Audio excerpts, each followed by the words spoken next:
Hindi issue kay Pauline Luna edad 33 na tawagin siya sa first name niya ng kanyang stepchildren. Si Pauline ay may 4 na stepchildren sa mister na si Vic Soto 68 years old, hindi nalalayo ang edad niya sa mga anak ni Vic na sina Danica Soto, 40 years old, Oyo Soto, 38 years old, Pasig Mayor Vico Soto, 33, at Paulina Soto Llanes, 31, sina Danica at Oyo ay mga anak ni Vic sa una niyang asawa na si Dina Bonavi. Si Mayor Vico ay anak ng veteran comedian TV host sa aktres na si Connie Reyes. Si Paulina ay anak naman ni Vic sa dating actress model na si Angela Luz. Sina Vic at Pauline ay may isa ring anak, si Tali, 4 years old.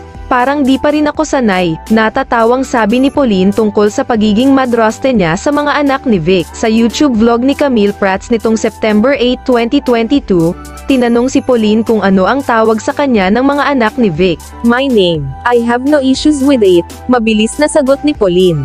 Ayon sa actress TV host, maraming nag-uusisa sa kanya tungkol dito pero iginiit niyang hindi issue kung tawagin man siya sa pangalan niya ng mga anak ni Vic. Ang daming nagtatanong, bakit ganyan? You know, wala akong issue, huwag mong problemahin. May pangalan ako. Okay na iyon. Sabi ni Pauline, inusisa ni Camille kung hindi ba siya tinatawag na ate. Tita O Mudrabels, katwiran ni Pauline, I'm very much okay with just my name. Okay naman iyon.